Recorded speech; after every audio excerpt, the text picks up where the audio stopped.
Bueno, hoy vamos, como todos los martes, a tratar lo relacionado con el pulso de la salud, cómo vamos en el avance para frenar la pandemia, para terminar de controlar la pandemia de COVID, cuál es el resultado. Nos van a informar el doctor Jorge Alcocer, el doctor Hugo López-Gatell y el general Luis Crescencio Sandoval en lo que tiene que ver con la distribución de vacunas, porque tenemos que seguir vacunando. Ya es sabido que lo mejor es vacunarnos, protegernos, no confiarnos. Y también hoy vamos a dar a conocer ya un decreto para declarar zona de reserva, zona natural de reserva a lo que es todo el lago de Texcoco, donde se iba a construir el aeropuerto. Se declara zona de reserva natural y van a explicar los fundamentos de este decreto María Luisa Albores, secretaria de Medio Ambiente, y también lo que se está haciendo para disfrutar de esta importante zona ecológica de la Ciudad de México. Se está haciendo un parque ecológico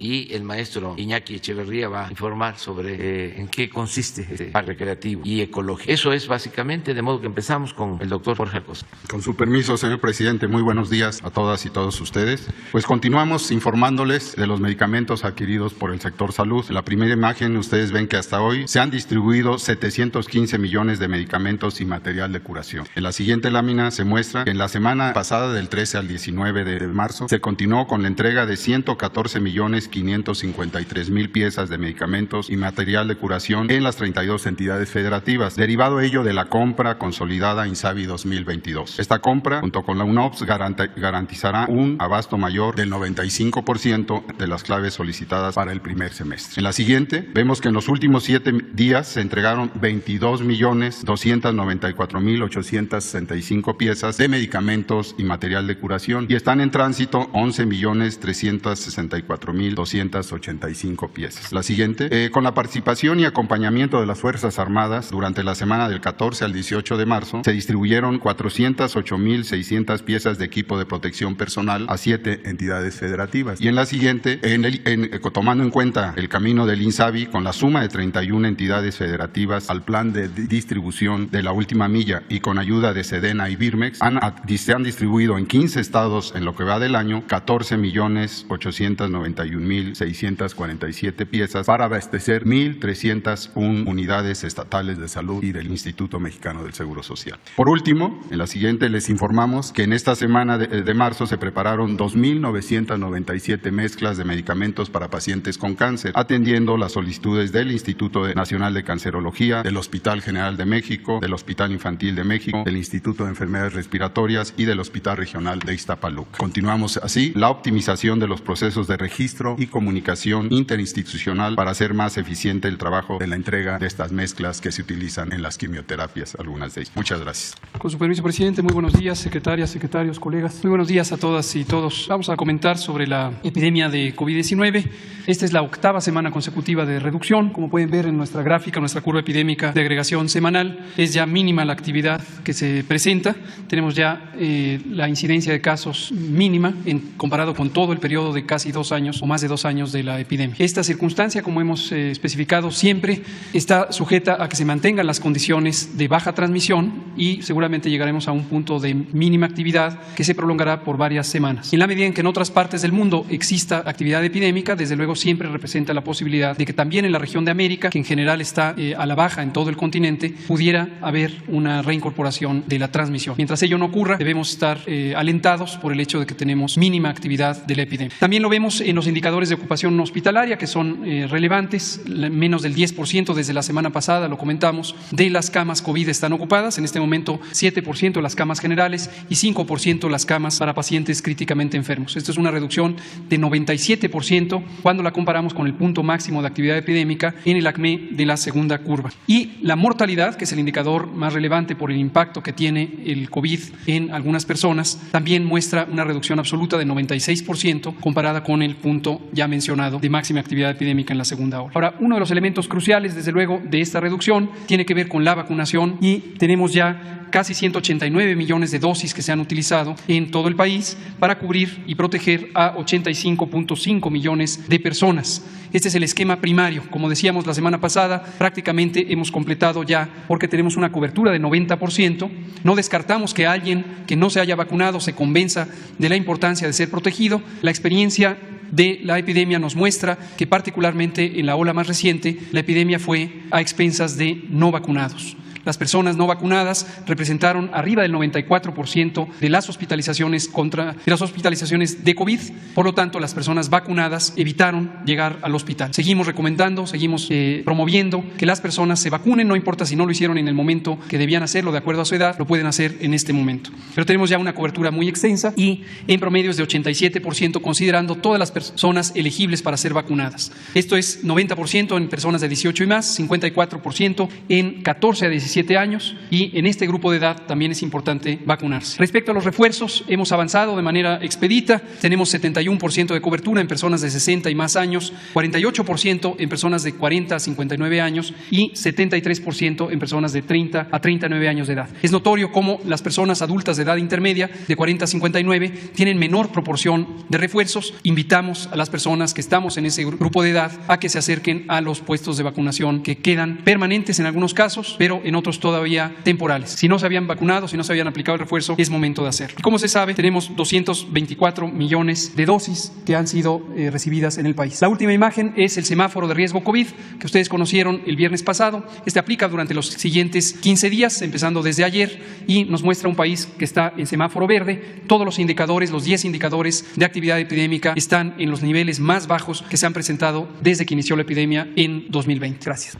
Con su permiso, señor presidente, continuamos con el informe de distribución de vacunas. Entre el 7 y 18 de marzo arribaron 3.813.000 dosis que fueron concentradas a INCAN y Birmex. Se reorganizaron para poder hacer la distribución a los estados y se distribuyeron 2.077.310 dosis de la siguiente manera. Adelante, por favor. Aquí el viernes 18 hicimos la distribución por vía aérea, dos rutas se organizaron para atender a 4 estados. La ruta número 1 fue hacia Baja California Sur y a Coahuila, la ruta aérea 2, Campeche y Oaxaca, con un total de dosis de 300.000. La distribución terrestre fueron 1.777.310 dosis. De ellas acudieron Hidalgo, Querétaro y Morelos a las instalaciones de Birmex e INCAN a recoger sus dosis y se organizaron 3 rutas para abastecimiento de Jalisco, Tamaulipas y Guerrero. Todas las rutas se les proporcionó la seguridad como se ha venido haciendo con personal de la Secretaría de Marina, del Ejército y de la Fuerza Aérea, además de la Guardia Nacional. En resumen, transportadas por vía aérea 300.000 dosis, por vía terrestre 1.777.310, en total distribuido el viernes 18, 2.077.310 dosis. Se atendieron 10 entidades federativas, se organizaron 12 escoltas de seguridad, se realizaron 6 operaciones aéreas con un total de 10 horas con 51 minutos, se emplearon 368 elementos, 36 vehículos y 2 aeronaves para cumplir con la distribución del día 18. Es todo, señor presidente.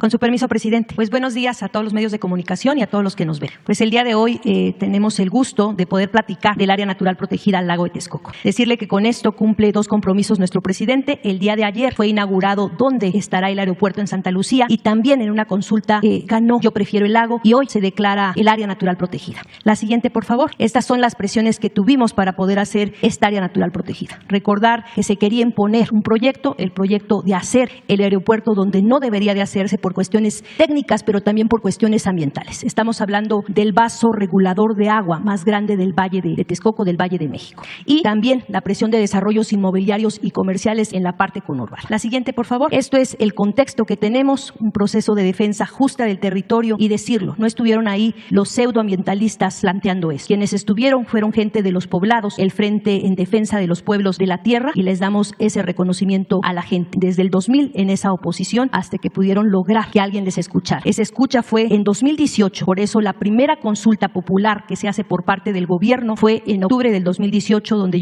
gana Yo Prefiero el Lago. Se empieza a hacer un proceso para hacer el área natural protegida, primero un estudio previo justificativo, por qué se nombraría área natural protegida y en base a eso se publica, se da un espacio para que muchas y muchos consulten de qué va ese estudio previo justificativo y en este proceso el día de hoy sale en el DOF, en la declaratoria, el decreto de área natural protegida. La siguiente siguiente, por favor. Estas son las generalidades de nuestra nueva área natural protegida. Cuando entramos teníamos 182, después vino el 13 de diciembre la de San Miguelito, llegamos a 183 y el día de hoy tenemos 184 áreas naturales protegidas en nuestro país. Esta es la categoría Área de Protección de Recursos Naturales, su nombre Lago de Texcoco, en donde está ubicada en el Estado de México y abarca estos 5 municipios: Atenco, Texcoco, Nezahualcóyotl, Chimalhuacán, Ecatepec, y se trabaja dentro de estos 5 municipios en 11 núcleos agrarios. Acá hacemos una muestra de la fauna que estamos preservando en esta área natural protegida. La siguiente. Este es el decreto, resalta que la publicación es el día de hoy. Hoy, 22 de marzo, es el Día Mundial del Agua y este es un regalo para todas las mexicanas y los mexicanos. Estamos hablando del vaso regulador más importante del Valle de Texcoco. Es una superficie total de 14,000 hectáreas, 10,000, casi 11,000 son zona federal, 2,971 son en núcleos agrarios en tenencia ejidal y 369 en otros tipos como propiedad privada. La siguiente, por favor. Esta es la importancia ambiental de esta área natural protegida y por eso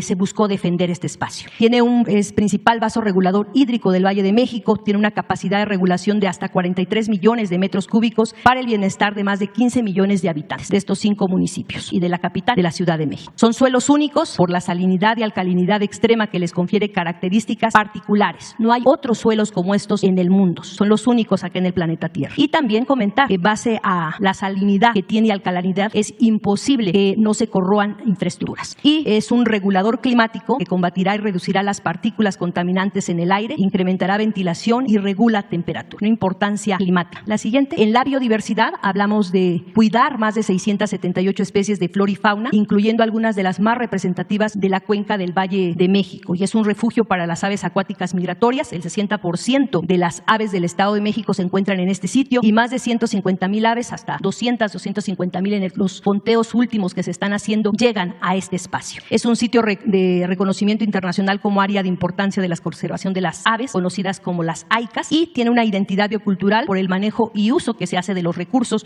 como el caso del alga espirulina, el aguaute, el tequesquite y la protección del ajolote, entre otros. La siguiente. Y esta es la importancia histórica cultural del Valle de Texcoco. La relación como la de los antiguos mexicanos con el lago de Texcoco no la tiene otra civilización del mundo y por eso su importancia. La palabra México en sentido literal como metafórico quiere decir en el ombligo de la luna, en el centro del lago de la luna, y se refiere justo al lago de Texcoco. De ahí emana nuestro símbolo patrio, el escudo nacional. El lago de Texcoco está presente en nuestro escudo, donde reposa el águila con el nopal, el espejo de agua que se ve en ese códice, justo es el lago de Texcoco. El teocalli de la Guerra Sagrada es una escultura realizada en basalto durante el gobierno de Moctezuma II en 1507 y representa la fundación de México Tenochtitlan. La siguiente. Y en nuestra área natural protegida, en el decreto, ¿qué sí se va a permitir, qué no se va a permitir? Lo que se permitirá son actividades como ecoturismo, restauración ecológica, reforestación con especies nativas, agricultura y ganadería orientadas a la sustentabilidad, aprovechamiento a través de unidades de manejo de conservación de la vida silvestre, las UMAS, y qué actividades no se van a permitir. Alterar o destruir ecosistemas de la vida silvestre, el desarrollo de fraccionamientos inmobiliarios o nuevos centros de población, nuevas obras de explotación o exploración minera, modificar el entorno natural de los vestigios históricos o arqueológicos. La siguiente. Y pues ese es un regalo. La tierra habla y el agua tiene memoria. Quisieron secar nuestro símbolo nacional y nos inundamos de esperanza. Tenemos otra vez el agua. La declaratoria reconoce la lucha de los pueblos del oriente del Estado de México por defender su tierra, su dignidad y la vida. Y pondremos un video de 3 minutos. Gracias.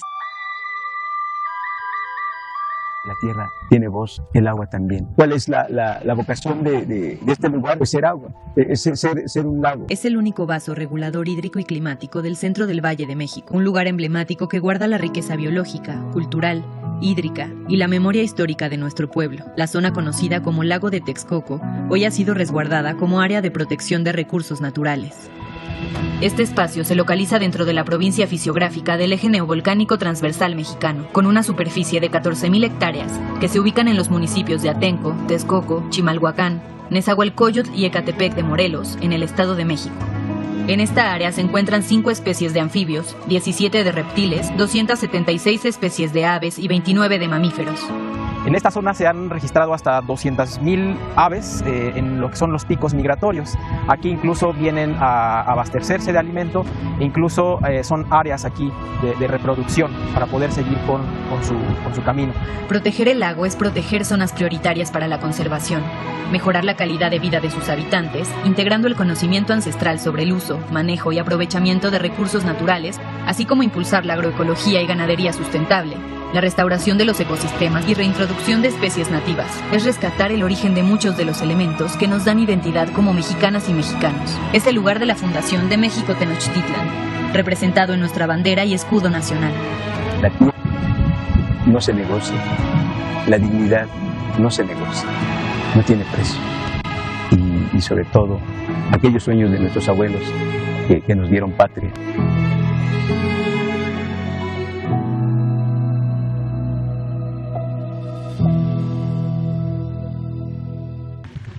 Buenos días, señor presidente. Buenos días, secretarias, secretarios, compañeros. Buenos días. Vamos a platicar un poco de los avances que tenemos en el Parque Ecológico Lago de Texcoco al mes de marzo del 2022. La siguiente, por favor. Primero, platicar sobre el primer eje de acción, que es la protección ambiental para la zona, retomando lo que ya presentó la secretaria María Luisa Albores. Adelante. Pues se protegió cerca de 14,000 hectáreas o 14,000 hectáreas como área natural protegida en un polígono propuesto por la CONAM, que más o menos es lo que se observa en esta imagen y es lo que está marcado, delineado en rojo, lo cual pues, se vuelve un paso definitivo en proteger y garantizar la viabilidad de la recuperación ambiental del Valle de México. Es un paso trascendental en el futuro de lo que puede ser proteger y recuperar la ecología del valle. Entonces esto pues, es un avance importantísimo. Adelante. En cuanto a las acciones para uso público permanente de este espacio, estamos hablando de que a 2024 pues, hará una inversión de 4,566 millones de pesos. Están programadas terminar las obras para el año 2023. Se beneficiará una población de 12,5 millones de habitantes de forma directa y al momento contamos con un avance físico global de 24,23, casi 25%. Adelante. Ahora, ¿cuáles son estas acciones que estamos llevando a cabo? Bueno, principalmente estamos hablando de equipamiento deportivo-cultural, un centro de visitantes, un vivero, accesos y vialidades al parque, la recuperación y restauración del lago Nabor-Carrillo, la recuperación de la Ciénaga de San Juan, algunas acciones en la cuenca superior y la recuperación de las lagunas Jalapango y Texcoco Norte. Es una fotografía del vivero que ya está operando. Estamos reproduciendo cerca de 20 especies halófilas, un poquito más, y estamos produciendo cerca de 500,000 plantas mensuales. Adelante, les voy a presentar las imágenes. Este es un pabellón de información, un centro comunitario que servirá como centro de educación y también como un centro de eventos para las poblaciones cercanas. Esta es una imagen del vivero con una imagen del biofiltro que ya está funcionando también. Adelante, adelante. Y pues algunas imágenes de las plantas que estamos reproduciendo en el vivero. Hablando del lago Nabor-Carrillo, el periodo de ejecución se dio del año 2021 al 2022. Se renivelaron más de casi 12 kilómetros de bordo, se desasolvaron más de 200,000 metros cúbicos de desasolve y con eso se conformaron cerca de 34 hectáreas de islotes para establecimiento de hábitat para aves migratorias dentro del lago, pero protegidos de especies de fauna feral que hay en la zona. Adelante, estas son algunas imágenes de la obra, ya con los bordos recuperados. En cuanto a la recuperación de las lagunas Jalapango y Texcoco Norte, se ejecutará en este primer año obras para alimentación de cuerpos de agua y reforzamiento y mejoramiento de terracerías para recuperación de cuerpos de agua. En este momento nos encontramos desarrollando los proyectos ejecutivos para llevarlos a cabo. En cuanto a acciones en la cuenca superior, también para este año se generarán estructuras de control en la laguna Jalapango y 10 represas para retención de asolves. En este momento nos encontramos ejecutando estas obras. Adelante. Por otro lado, en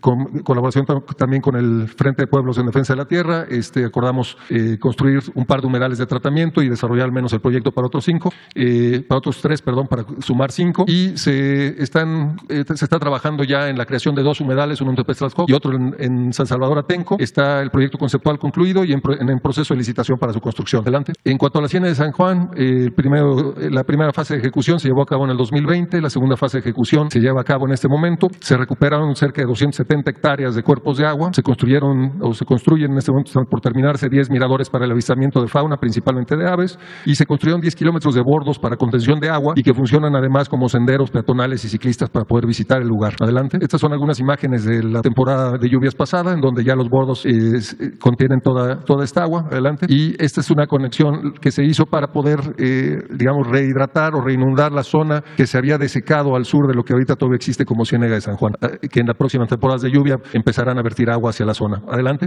Estacionamiento en la zona, uno de los miradores que ya está terminado. Adelante. Se están llevando a cabo rehabilitación de vialidades y accesos. En este momento se rehabilitan 36 kilómetros de vialidades. Se están trabajando en la construcción de los accesos peatonales y vehiculares espectaculares para el parque y se han recubierto 48 hectáreas de cobertura vegetal, que es parte de los trabajos que van de la mano con estos accesos. Adelante. Aquí algunas imágenes de estas obras. Adelante. Y bueno, el equipamiento deportivo y cultural se construye un deportivo de 260 hectáreas de extensión, 41.6 hectáreas de equipamiento deportivo y cultural, casi 12 kilómetros de senderos peatonales, 9 kilómetros de senderos ciclistas y estamos en ejecución. Adelante. Estas son las plataformas, una vista de las plataformas que ya están concluidas, mismas donde se construirá todo el equipamiento deportivo. Adelante. Aquí se pueden observar varias imágenes de las mismas, unos laberintos que construimos con material que existía en la zona. Adelante. Y esta es la distribución de lo que va a ser el deportivo, donde contará pues, canchas multiusos de entrenamiento, de fútbol principalmente, básquetbol, partes de patinaje, de americano, en fin,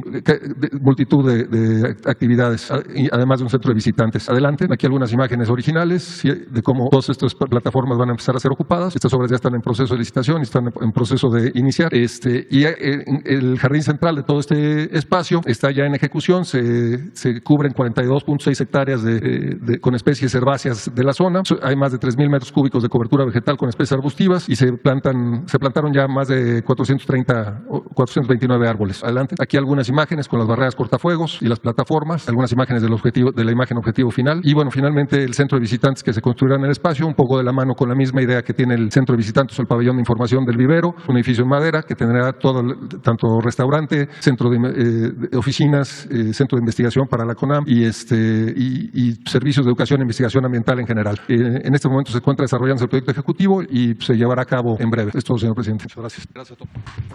Bueno, pues esta es la exposición sobre este parque ecológico y la declaración de zona de reserva al lago de Texcoco, que es algo muy importante, la recuperación del lago. Quedaron pendientes el viernes o el jueves Miguel Reyes Razo, y aquí está Miguel y nos da mucho gusto. Adelante. Muchas gracias, señor presidente, sus colaboradores, muy buenos días y compañeros a todos. Señor presidente, recientemente se ha referido usted o se refiere con persistencia la dura batalla que desde el inicio de su gestión el 1 de diciembre de 18 comenzó usted y que no cesa. Ese batallar, ese enfrentamiento, ese estar en el frente de batalla, distrae mucho del tiempo del presidente de la República, le limita actividad, impide que su desarrollo se acelerara, o por el contrario, es un frente también donde propicia avances a su plan de transformación, señor presidente. Bueno, es parte, Miguel, del proceso de transformación. Es avanzar en el bienestar del pueblo, es desarrollar económicamente el país, pero también llevar a cabo una revolución de las conciencias. Creo que eso es muy importante, porque podemos administrar bien, con honestidad,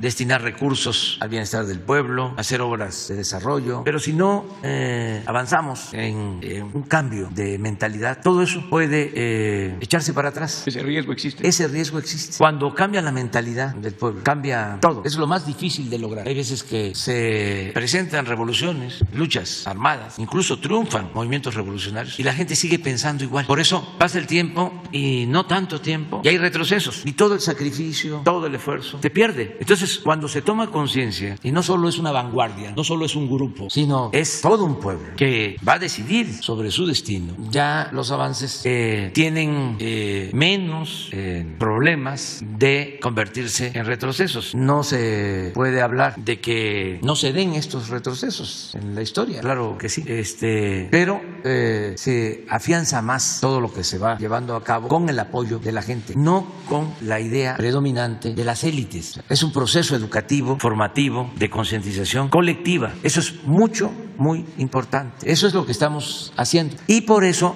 no afecta el que haya debate y confrontación política. Yo les diría que es necesario, indispensable, porque lo que más daña a los procesos de transformación, de cambio, es la simulación. Parece mentira, pero es el que no nos definamos, la moderación, el centrismo, sobre todo cuando se requiere de una transformación. Hay que definirnos. Entonces, este régimen que se mantuvo durante mucho tiempo de corrupción, de injusticias, de privilegios, se apoyó mucho en la simulación. Se mediatizó el proceso de transformación, se detuvo, se hizo largo, porque no se hablaba con claridad y los conservadores parecían liberales o fingían ser liberales. Y ahora, pues ya cada quien está asumiendo su postura. Son momentos de definición y es muy bueno que no haya hipocresía. Por ejemplo, había mucho racismo, sigue habiendo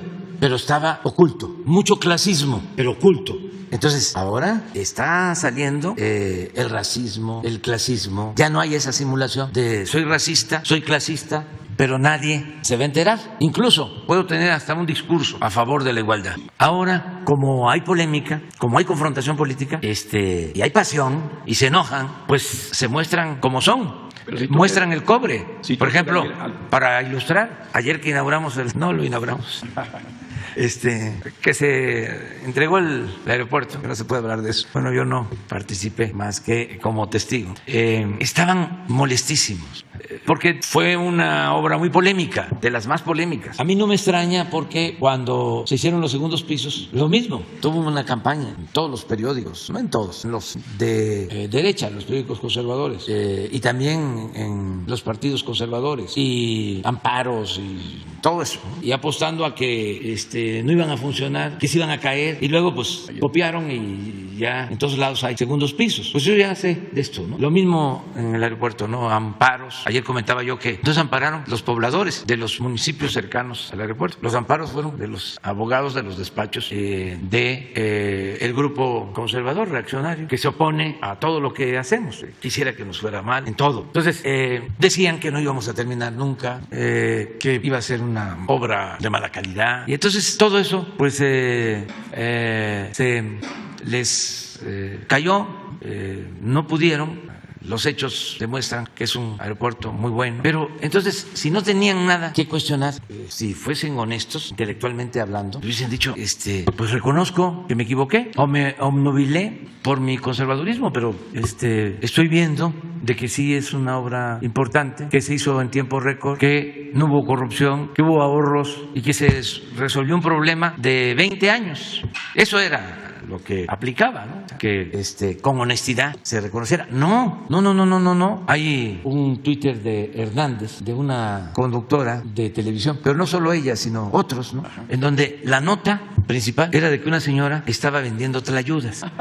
Entonces, con un desprecio que poco conocen México, las culturas de nuestro país. Ya quisieran comerse una tlayuda. O sea, ¿qué quieren? Son deliciosas, además. ¿Cómo se llaman las tortas de Estados Unidos? Hamburguesas.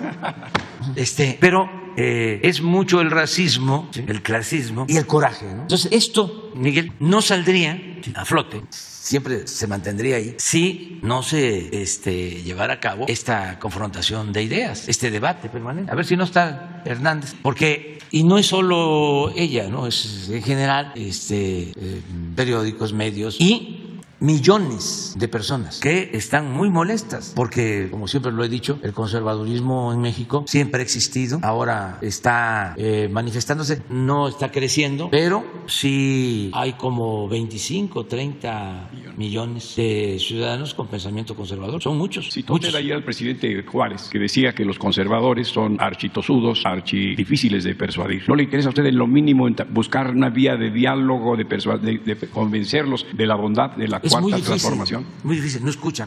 En las familias, por ejemplo, y eso quienes me están viendo lo saben. Si en una familia hay gente con pensamiento conservador y hay gente que tiene otra manera de pensar, les cuesta mucho trabajo. Llegan a acuerdos en donde ya no se habla de política, el tema, mientras están en familia. Es muy difícil. Entonces, yo le dedico mucho tiempo, desde luego, a la mayoría del pueblo. Le dedico muchísimo tiempo a la mayoría del pueblo.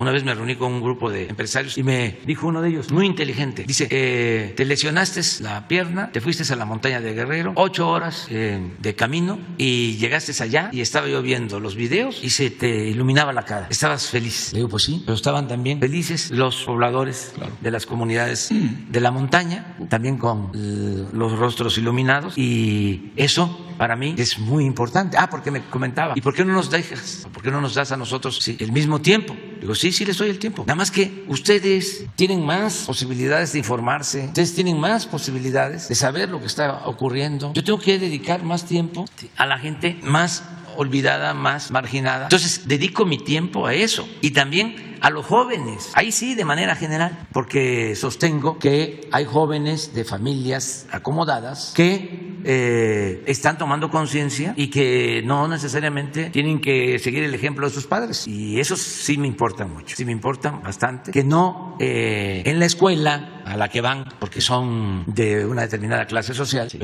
o con sus amigos, predomina una visión de las cosas y ahí se van formando igual que sus familiares. Hay casos donde estos jóvenes, al recibir una información distinta, internalizan un mensaje apegado a lo racional, en el que con argumentos se habla de la necesidad del amor al prójimo, de no ser egoísta, individualista, de no estar pensando nada más en lo material, de vivir para tener lo básico y ser feliz ayudando al que más lo necesita. Entonces, sí le dedico tiempo, pero miren, primero el comentario de Hernández, que coincido. Impresionante cómo la inauguración del aeropuerto destapó y exacerbó el clasismo más miserable. ¡Qué horror! Ese aeropuerto naco está lleno de mexicanos. Y viene lo que puso la periodista. Una señora se filtró a la sala de llegada del aeropuerto y comenzó a vender tlayudas a los pasajeros de la terminal debido a la falta de comercio, que vendan alimentos. O sea, la tlayuda no es alimento. Se formaron largas filas. Esto fue. Pero es parte del desconocimiento de la grandeza cultural de México y el de sentirnos superiores, ¿no?, a los demás. Eso es racismo y clasismo. Entonces, por eso, Miguel, es importante el debate. Si no, esto no saldría. La señora estaría diciendo fue un día histórico, se inauguró un gran aeropuerto, llevaba mucho tiempo sin hacerse una obra tan importante, y alguna crónica, no como las tuyas, sino alguna nota de color, no de tlayudas, sino la opinión de Carlos Slim de que es una obra bien construida, bien hecha, pero no. Tenía que salir lo otro. Y así por lo general. Por eso no hay desgaste, es parte de mi trabajo. Si no, pues buscaría yo a la señora, ¿no?, o al dueño del periódico donde trabaja, y le diría, oiga, vamos a entendernos, vamos a arreglarnos, ¿no? ¿Cómo le hacemos para que esto ya no suceda? Pues no, porque entonces no lograríamos el propósito que tenemos, que es el de que no haya simulación, hipocresía. Además, porque también esto no es ilegítimo. Cada quien puede expresarse, manifestarse. Hay plenas libertades. No se va a reprimir a nadie, no hay censura, pero que ya no se simule, que nos definamos como tiene que ser, porque dañó mucho, mediatizó, o sea, detuvo el cambio democrático, esa política de medias tintas. Afectó mucho la llamada sociedad civil, los independientes, los que no tomaban partido, las organizaciones no gubernamentales, cuando sí tenían partido, como se está viendo actualmente. Claro que tienen partido, y es el partido de los potentados, porque todos ellos defienden el statu quo, defienden a las élites y desprecian al pueblo, porque eso es un desprecio a la gente, eso no es amor al pueblo. Pero repito, no es ella nada más, son millones y están en su derecho, nada más que como la fábula, ahora el rey va desnudo, nada más. Señor presidente, hace unos días se cumplió un aniversario más de la expropiación petrolera, y hace un año se concretó la adquisición total de una refinería en Houston, Texas, y inquieta saber, en esa refinería que está en Estados Unidos irán técnicos mexicanos. México tiene el pleno dominio, ya que es el dueño, ya no tiene que coparticipar con su socio norteamericano del beneficio de la propia refinería. Nuestros petroleros, tan elogiados por usted y reconocidos, van a mejorar sus técnicas, importaremos o transferiremos mejor tecnología en el proceso que persigue usted de abastecer suficientes gasolinas, suficientes combustibles a México. Sí, vamos a continuar con los trabajadores de la refinería, porque lo hacen muy bien, tienen muy buenos resultados, hay buena productividad. Es una refinería que está operando al 85% de su capacidad. Para tener una idea, las nuestras en promedio están operando ya ahora, después de que hemos hecho una inversión importante y se han reparado plantas, ya están operando al 70%. Pero cuando llegamos, Miguel, de las 6 refinerías estaban funcionando 2, 4 estaban paradas. Es decir, estaban procesando 30% del petróleo crudo. Entonces ya las tenemos en 70, van a seguir aumentando en su capacidad porque continúa el programa de modernización y esta refinería Deer Park tiene un 85% de capacidad operativa. Está prácticamente a toda su capacidad, está produciendo bien diésel y gasolinas. Entonces los trabajadores de esta refinería, los directivos van a continuar, pero la refinería es de la nación, es de México, ya se adquirió, ya todos los beneficios son para México. Sí, México la dirige, es completa. Ya completamente, pero no se cambia el personal, se mantiene el personal. Y también estamos formando con el Instituto Mexicano del Petróleo a nuevos ingenieros, refineros que vamos a necesitar para la nueva refinería de Dos Bocas y para unas plantas que estamos modernizando, incluso terminando de construir como una coquizadora en Tula, y no descartamos también, todo va a depender del tiempo, que no quiero dejar nada inconcluso, no descartamos la posibilidad de construir una coquizadora en la refinería de Salina Cruz, que se quedaría esa refinería sin coquizadora y sería la única que estuviese produciendo combustóleo. Y producir combustóleo no es lo mejor.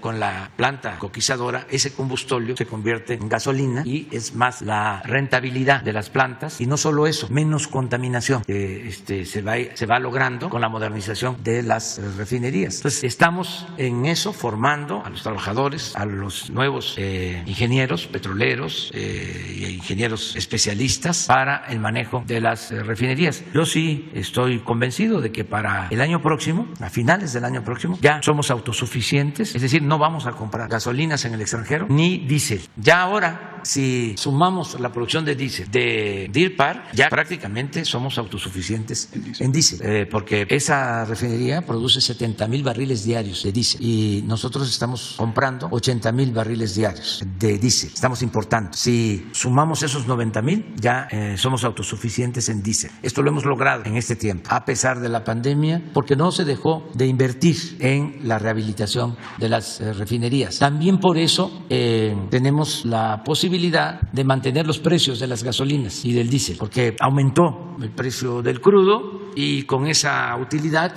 podemos quitar el impuesto a las gasolinas, el IEPS. Ya no hay ese impuesto y esto va en beneficio del consumidor, que está pagando la gasolina a 21 pesos, la regular 22, lo que no sucedía desde hacía mucho tiempo. Ahora es más barata la gasolina en México que en Estados Unidos. Eso se ha logrado y va a continuar esa política. Y por último, presidente, fíjese usted que en 1971 el ingeniero Leandro Rovirosa Aguade, que fue gobernador de su estado, inauguró el plan Texcoco, porque ya se hablaba de que las tolvaneras que vienen de Nautla, y estaba el ingeniero Cruikshank, y estaba el ingeniero Barocio y Casillas del Llano Manuel.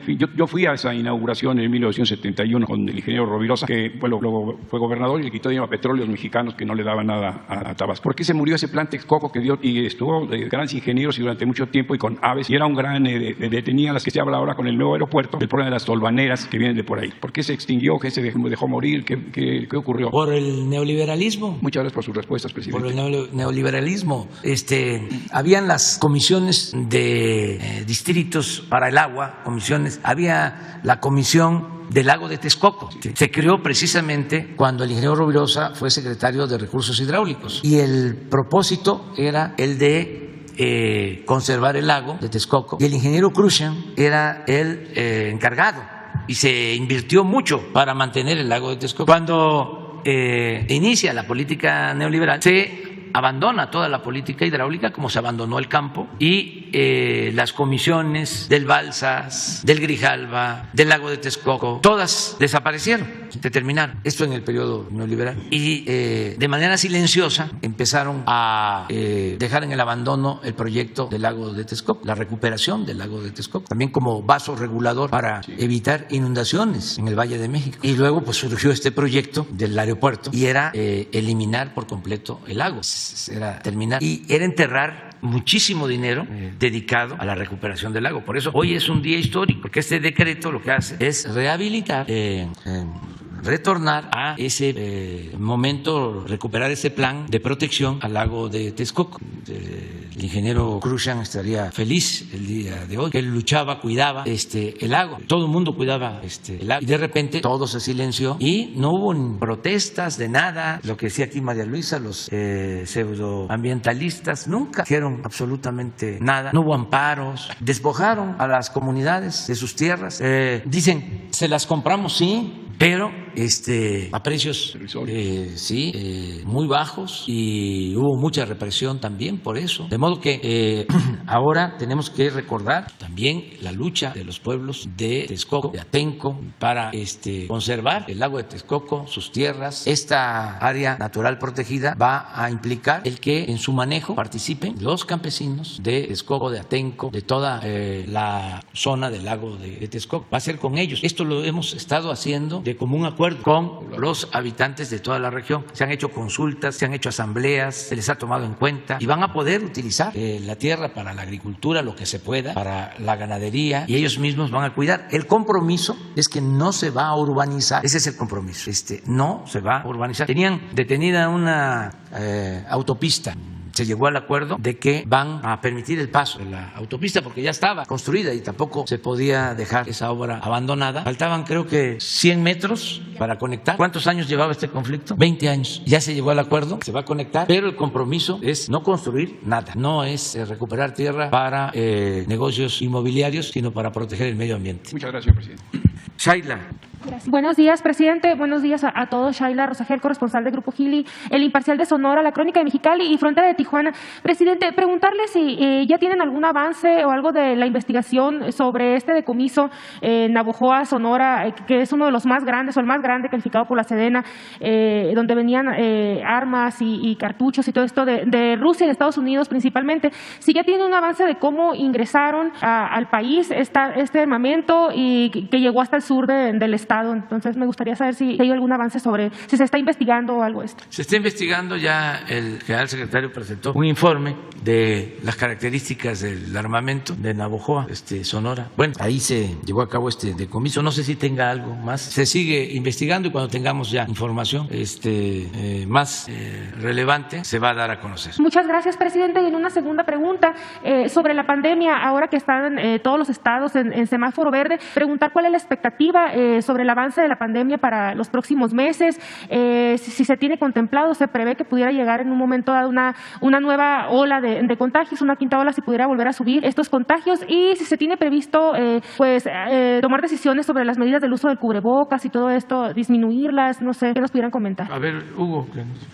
Con mucho gusto. Gracias, Shaila Rosagel. Esta es una inquietud que nos parece totalmente importante de atender. Carlos Guzmán de ABA Noticias ya lo había mencionado hace unas 2 o 3 semanas. Primero, en este momento en México, 8 semanas de reducción de la epidemia, corresponde más o menos con lo que ha ocurrido en casi todo el continente, Estados Unidos, Canadá, Centroamérica, Sudamérica. Este es un periodo de reducción no solamente de los contagios, sino del impacto más importante, que es la hospitalización y la muerte. Destacamos, como lo hemos dicho varias veces y es inmediatamente obvio cuando vemos las curvas epidémicas, la gran diferencia en la tercera y cuarta olas comparados con la segunda y la primera en la cantidad o la proporción, el porcentaje de personas hospitalizadas o personas que perdieron la vida. Es decir, aunque la cuarta ola en el número de casos fue mucho mayor que las 3 primeras, por el contrario, las hospitalizaciones y las defunciones fueron muy significativamente reducidas. ¿Por qué razón? Por la vacunación. La vacunación cambió la perspectiva de la epidemia en la medida en que la gran mayoría de las personas que estuvieron hospitalizadas o que lamentablemente perdieron la vida fue porque no se habían vacunado. Quien se vacunó tuvo la mayor probabilidad de que si llegara a contagiarse, cosa que ocurrió, tendría una enfermedad leve, literalmente leve. En pocos días, en menos de una semana, se restablecía sin tener mayor consecuencia. Entonces, por eso es muy importante, respecto a las medidas, tener claro que vacunarse es la medida más importante. ¿Puede ser que regrese la epidemia a México, a América? Sí, claro que puede ocurrir. Es lo que dije hace unos minutos, es lo que he dicho siempre. En la medida en que cualquier país del mundo tenga activa la epidemia, exista transmisión del virus SARS-CoV-2, este virus puede propagarse más allá de las fronteras del país o la región donde esté activo y propagarse a otras regiones, particularmente si la cobertura de vacunación es muy reducida. ¿Cuándo puede ocurrir esto? No se sabe. No hay manera de predecirlo. En algunas regiones del mundo, Europa Occidental, por ejemplo, están en este momento en la 6ª o 7ª ola, en algunos países incluso 8ª ola, si se considera algunas fluctuaciones intermedias. ¿Por qué otras regiones del mundo no están en eso? No es predecible. Donde hay más amplia cobertura de vacunación, el impacto es definitivamente menor, pero la transmisión del virus puede ocurrir por distintas razones demográficas, de flujo de personas, incluso de reactivación de algunas actividades sociales y económicas. ¿Eso querría decir que hay que mantener restringidas las actividades sociales y económicas? Definitivamente no. La tolerancia de las sociedades, y me refiero no solamente a un estado de ánimo, que también es importantísimo, sino la capacidad de las sociedades de resistir periodos de reducción de su actividad económica, social, de todo tipo, es limitada. No se puede mantener confinadas a las sociedades. Y en algunas naciones empezó a haber, de hecho, protestas en Europa Occidental, por ejemplo, por el hecho de que se mantenían confinamientos muy restringidos. Ahora, respecto a las medidas en general, incluido el cubrebocas, recuerden ustedes que desde que empezó la epidemia en México y se establecieron las distintas medidas en lo que en su momento fue la Jornada Nacional de Sana Distancia, dejamos muy en claro dos preceptos fundamentales. El primero es que el equilibrio entre confinar para reducir contagios, pero con consecuencias importantes negativas en lo social y en lo económico, con respecto a la posibilidad de abrir para liberar esas actividades sociales, económicas, de desarrollo, de bienestar, a pesar de que pudiera haber contagios, es un equilibrio dinámico. En todo momento hay que hacer ese equilibrio. Y no es un solo equilibrio, no es para todo el país. En cada entidad federativa se comporta de manera diferente. Lo hemos estado viendo con el semáforo de riesgo COVID. Por eso definimos el semáforo de riesgo COVID por entidad federativa, para que en una entidad donde hay alta transmisión se tomaran medidas más restrictivas, en otra donde hay menor transmisión se liberara para tener los beneficios de la actividad social y económica. Hoy tenemos semáforo verde en todo el país. Eso es muy afortunado. Esto no había ocurrido.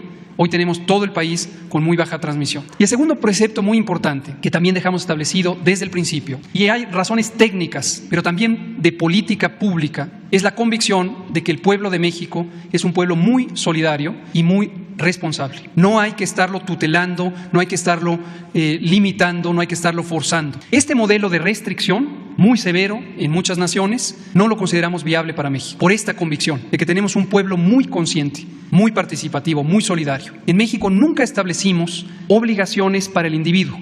El cubrebocas nunca lo hemos establecido de uso obligatorio, porque sabemos que el pueblo de México responde de manera consciente y solidaria. Y esto está demostrado. Hay estudios no hechos por nosotros, estudios hechos por universidades extranjeras que han mostrado que México es uno de los países con más alto uso de cubrebocas y más alto cumplimiento de diversas medidas de seguridad sanitaria, sin necesidad de volverlo jurídicamente obligatorio. Entonces, eso es muy importante, porque la razón por la que lo hicimos así es por esa convicción y esa confianza en el pueblo de México, pero también conscientes de que las medidas coercitivas acaban teniendo efectos muy dañinos. Hay sitios del mundo donde se establecieron toques de queda, donde hubo represión. Hubo uno que otro episodio aquí en México por disposiciones de nivel local. No queremos que eso pase, no hay necesidad. Entonces, todavía estamos con las distintas medidas que fueron recomendadas y es claro que la utilidad de las medidas depende de la intensidad de la transmisión. Cuanto más intensa es la transmisión, más útil es tener este tipo de medidas. Muchas gracias. Subsecretario, de llegar una quinta ola en un futuro, como ha ocurrido en otros países,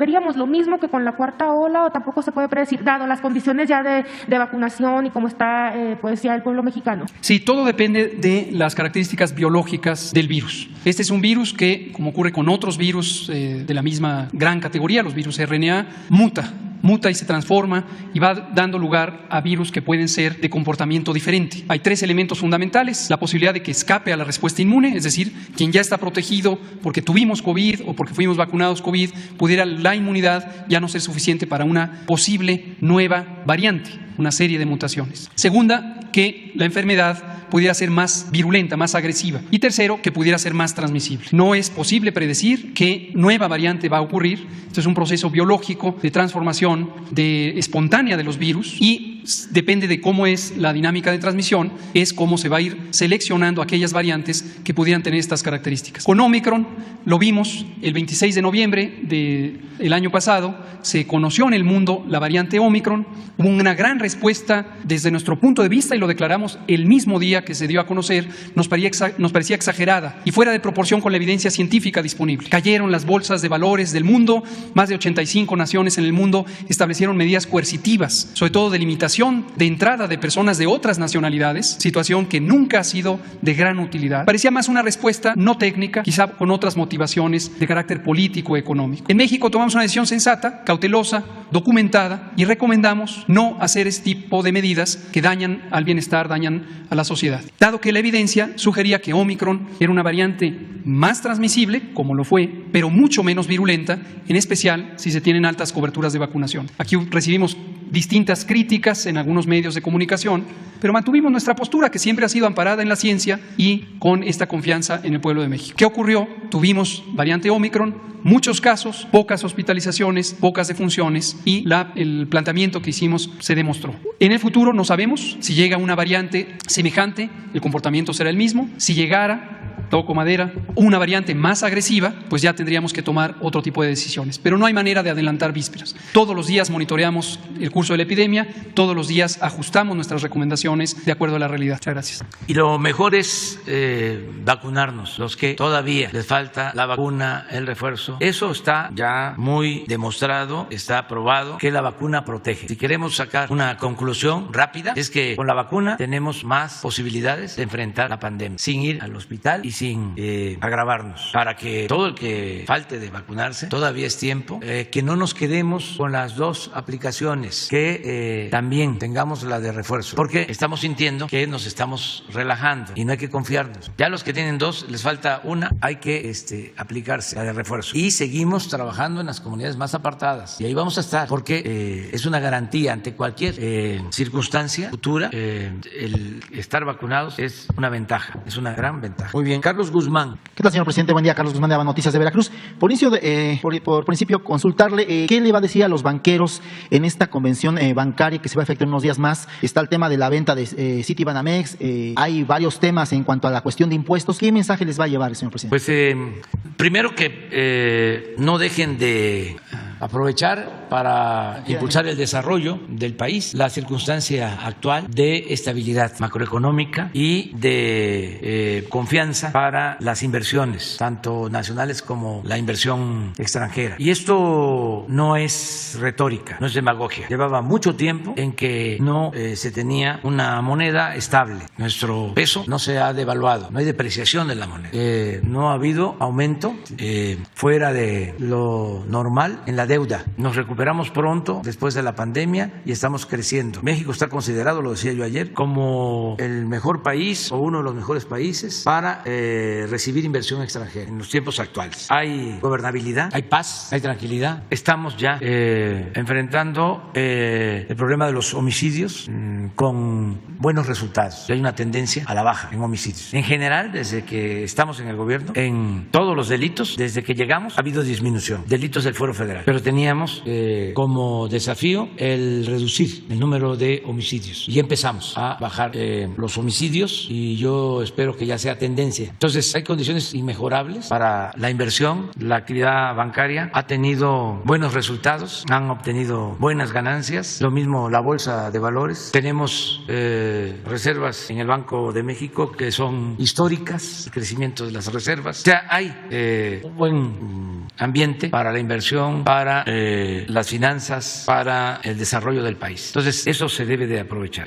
Han crecido las remesas como nunca. No vamos a dejar de reconocer lo que han hecho nuestros paisanos. Por cierto, ahora se hizo una modificación al censo sobre hispanos en Estados Unidos y se tuvieron que agregar 2, 3, no sé, creo que hasta 6 millones más en el censo. Y de modo que aumenta el número de mexicanos en Estados Unidos. Son más de los que se tenían en el último censo de Estados Unidos. Nuestros paisanos que nos han ayudado mucho. Y esas remesas pues se depositan y se envían por el sistema bancario. Incluso yo hice el compromiso desde la primera convención bancaria de que íbamos a dar a conocer qué bancos ofrecían las mejores condiciones para nuestros paisanos que envían remesas a sus familiares. Y lo otro que también es importante, es que no han cambiado las reglas, no se han hecho modificaciones para reducir por decreto los márgenes de utilidad o de intermediación, el cobro de comisiones. Entonces, todo eso lo vamos a tratar. Y lo del banco, sí, que queremos que, ya lo hemos dicho, que sean mexicanos los que adquieran este banco, que tengan solvencia económica para proteger a los ahorradores, que estén dispuestos a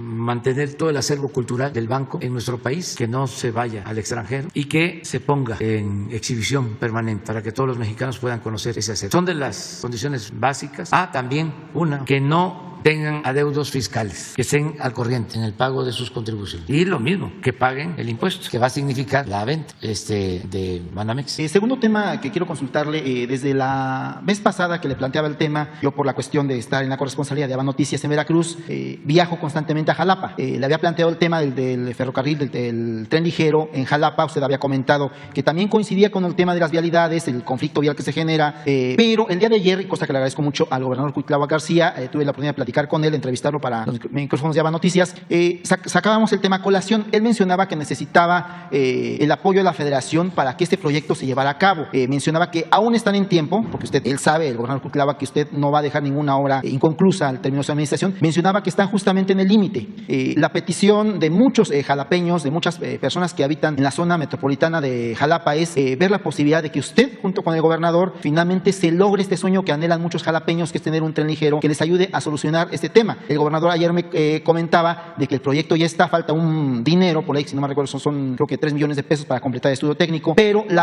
todo ya está. Prácticamente es nada más que en la federación se tenga el sí, obviamente usted lo apruebe y finalmente se ponga el proyecto a trabajar y antes de que termine en septiembre su sexenio se pueda inaugurar esta obra. No sé si le ha comentado el gobernador esto que ayer me comentaba a su servidor, o si hay alguna posibilidad de que finalmente los jalapeños puedan obtener ya al final de su administración un tren ligero para Jalapa, señor presidente. Sí, estamos en eso. Todavía no se cancela la posibilidad y estamos en tiempo. Ya tenemos que resolver en abril sobre este proyecto. Como 1 o 2 más, ya no podemos comprometernos a proyectos grandes porque ya no nos va a alcanzar el tiempo. Y eso dependiendo también de lo que pase el 10 de abril. Pero tenemos que ya definir por tiempo. Básicamente es eso. Tenemos que terminar muchas obras que tenemos en proceso y estamos pensando concluirlas a finales de diciembre, a finales del año próximo, en diciembre del 23, ¿sí? Para que nos quede 24 de operación, de mantenimiento, ya no acercarnos a septiembre del 24, sino en diciembre, todo en diciembre. Entonces ese es el tema y ahí estamos enfrentando también otra situación, también heredada del desastre neoliberal. No hay muchas empresas constructoras, ¿no? Y no hay empresas constructoras responsables. Eso es lo otro. O sea, puede ser que haya muchísimas, pero fueron las que se fueron creando para la corrupción. Esas que se quedaban hasta con los anticipos. O empresas grandes con más abogados que ingenieros, porque recibían contratos y desde que recibían el contrato ya estaban pidiendo ampliaciones y no avanzaban y no avanzaban y no avanzaban. Y nosotros hemos enfrentado eso. Afortunadamente, como hemos cuidado este asunto y no hay influyentismo, hemos podido salir adelante. Pero tenemos que cuidar porque si no, nos dejan tiradas las obras. Es falta de empresas responsables. Fíjense, de las herencias, falta de médicos, de especialistas, falta de abogados con dimensión social. O sea, era la decadencia.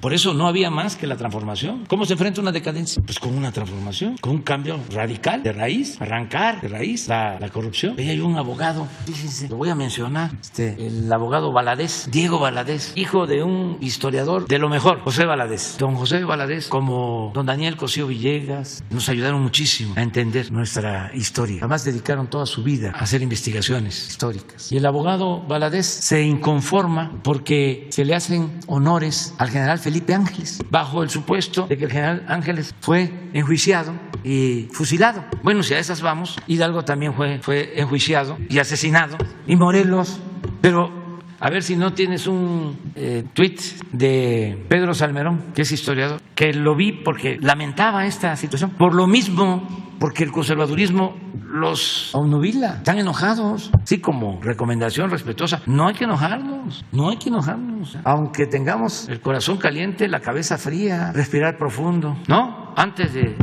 poner un mensaje, pensarlo, contar hasta el 10. porque estas cosas, ¿no? Pero bueno. Y finalmente, plantear el tema del agua. Hace también algunos meses le comentaba lo que está sucediendo en el sur de la Ciudad de México. Usted fue jefe de gobierno cuando era la secretaria de Medio Ambiente, la actual jefa de gobierno, Claudia Sheinbaum. Hay un problema en la parte sur de la Ciudad de México, que es la que recarga los mantos freáticos tanto del Valle como un poquito más allá, también incluso parte de Morelos, que es el tema de la Sierra del Chichinautzin, aprovechando que está aquí la secretaria de Medio Ambiente. En la alcaldía Milpalta hay un problema muy grave en cuanto a la cuestión de invasión de tierras, también de venta de tierras que la mayoría son comunales, salvo la parte de Tecómitl, que usted conoce muy bien. Las demás son tierras comunales. La gente en esta parte de la Ciudad de México no es propietaria, no hay escrituras, es posesionaria. Pero con ese vacío que hay, hubo un problema de la representación comunal. Se llevó 20 años en elegir una representación comunal. Ahorita, si no mal recuerdo, ya la hay. Pero hay un tema de incertidumbre ahí, que es los límites entre Xochimilco y la alcaldía Milpalta. Desgraciadamente, en esta parte de la ciudad está dando una invasión hormiga de barrancas. Si usted ha viajado por la carretera Xochimilco-Huastepec, hay una parte de barranca entre Xochimilco y Milpalta. Esa parte se está invadiendo mucho. También la parte pegada a Morelos, por donde está un centro de educación para la salud del Politécnico, está ya prácticamente invadida en la parte de Morelos, pues por la parte de que no ha habido certidumbre en la cuestión de la representación comunal, ya la hay. El tema es de que si se sigue invadiendo, prácticamente la parte de Xochimilco se va a quedar sin recarga de agua, seguramente la Secretaría de Medio Ambiente lo sabe. Es pedirle o ver la forma de que el decreto, porque hay un decreto, y aquí el señor Reyes Razo, que es histórico en la cuestión del periodismo, no me dejará mentir, hay un decreto de la Sierra del Chichinautzin que incluye la parte de Milpalta hasta el Ajusco. Es un decreto presidencial, pero no incluye esta parte que se está invadiendo. No sé si hay alguna posibilidad de que la secretaria o alguna persona, el procurador agrario, puedan trabajar el tema, porque es una invasión que va a afectar en algunos años la recarga de mantos freáticos en la parte de Xochimilco. Y obviamente, después de la parte de Lerma, Cutzamala, que traemos agua a la Ciudad de México, la parte de Xochimilco es la que más baterías de pozos de agua tiene. Esa agua viene de la Sierra del Chichinautzin. Y sí sería importante que, al igual que se hizo con Texcoco, con la recuperación del lago, también se trabajara la recuperación o un decreto para que esta zona se preservara como de valor ambiental, señor presidente. Muchas gracias. Te lo encargamos a ti. ¿Te parece? Lo tomamos en cuenta y le pedimos a María Luisa que lo analice y que se ponga en comunicación con la jefa de gobierno, Claudia Sheinbaum. Muy bien. ¿Tienes ahí a ver? Es que el general Felipe Ángeles fue sentenciado por el delito de rebelión por un consejo de guerra y fusilado. Jurídicamente es cuestionable que se le rindan honores militares sin que se le declare inocente en forma póstuma. El ejército mexicano nunca ha jugado con la ley. Entonces, lo que dice Pedro es, de verdad, hasta gente que antes parecía inteligente, están volviendo loca por la rabia. Dice laca, pero es loca. Me comparten esto y etiqueto a 2 maestros que han trabajado recientemente el juicio de Felipe Ángeles, de un abogado historiador.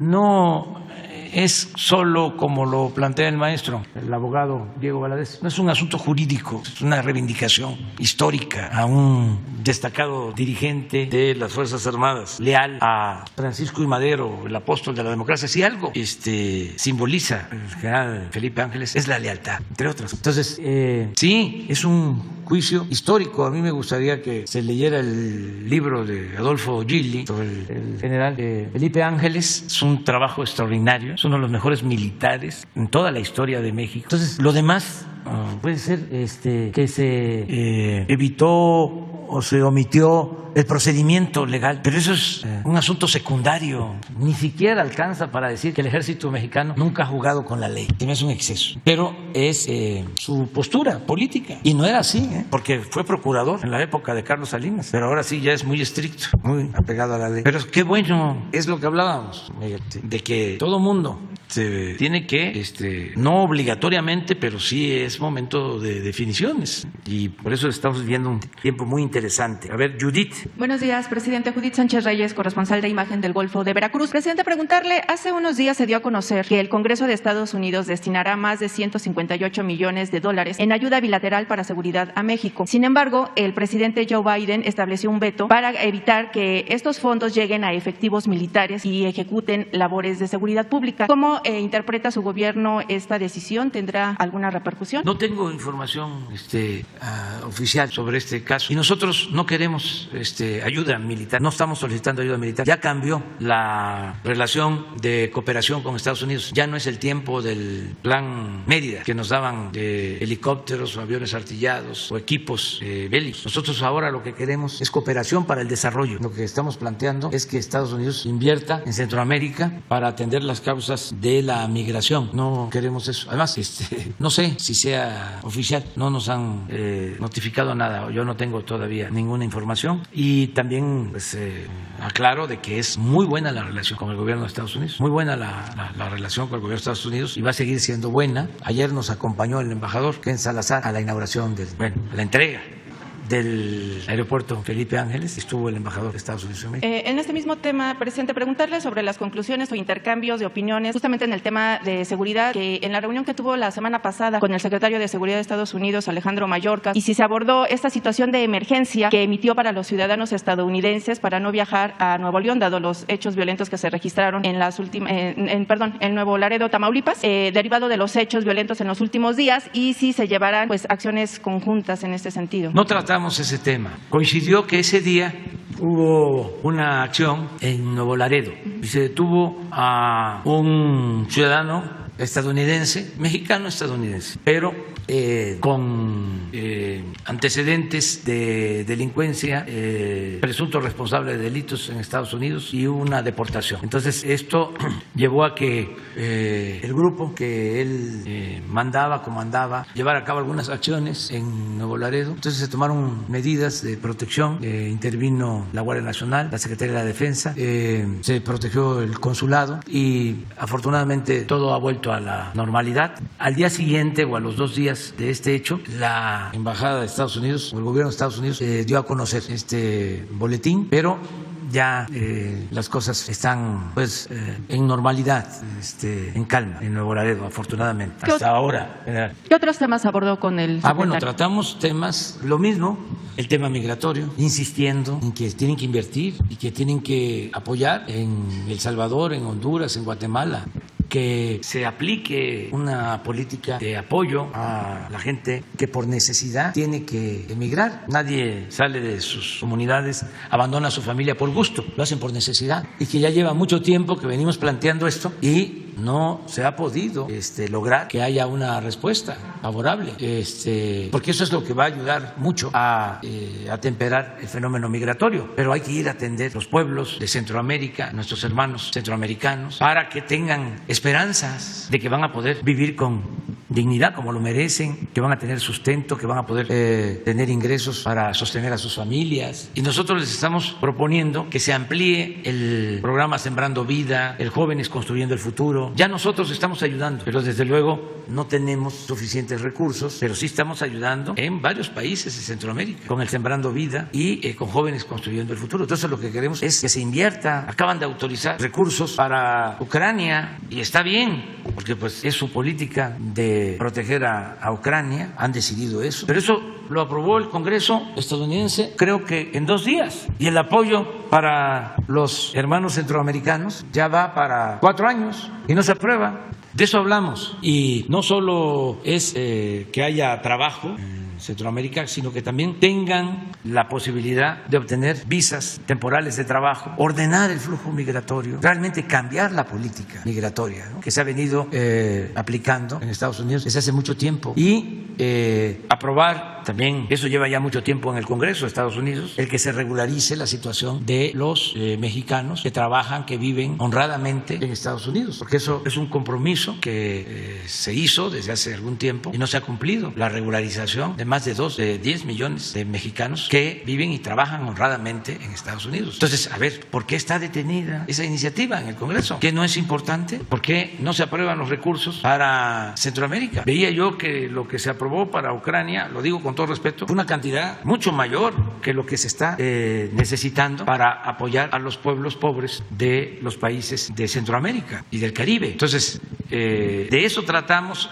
La verdad, es muy buena la relación, pero hay mucha burocracia también allá. Yo creo que el elefante ese está más grande y más reumático que el de nosotros. Sí, y presidente, preguntar sobre el acuerdo que se firmó en octubre pasado entre Birmex y el Fondo Ruso para envasar en México la sustancia activa de la vacuna Sputnik contra el COVID-19. En esa fecha se dijo que se anunciaría el momento en que se echaría a andar la producción. Sin embargo, no se ha tenido información al respecto. Saber si se concretará, puesto que usted la semana pasada refirió que el gobierno cuenta con dosis suficientes para seguir inoculando a la población mexicana. Pero también también se había dicho que serviría para abastecer de vacunas a países centroamericanos. Preguntarle si se sigue con este objetivo y si es así, cuándo iniciaría y qué países se verían beneficiados. Y ahorita que se estaba tocando justamente el asunto de la vacunación, preguntar si digamos quizá esta inquietud, este miedo de parte de la población de los efectos secundarios, efectos adversos a las vacunas a largo plazo ha sido un motivo justamente para que la población o algunas personas todavía no se decidan a inocular, por favor. Bueno,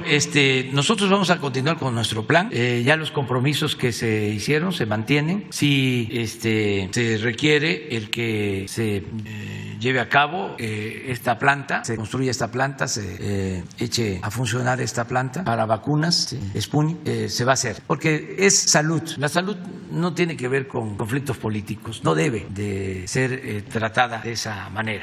La salud tiene que ver con los derechos humanos y el principal derecho humano es el derecho a la vida. Entonces no debe de mezclarse la cuestión política con la salud de los pueblos. Y vamos nosotros a continuar con el mismo plan de vacunación y sí se está observando de que no hay efectos secundarios por la vacuna. Puede ser que sean efectos secundarios por el COVID, pero no por la vacuna. Esto es ya pues muy evidente. Si fuese lo contrario, pues ya se sabría en el mundo. Son de las cosas que más se difunden, ¿no? Si hay un efecto secundario, si afecta a una vacuna, de inmediato se da a conocer. Esto no ha sucedido. Entonces hay que seguirnos vacunando. ¿A qué lo atribuye? ¿A qué atribuyen justamente que la gente no es que acuda?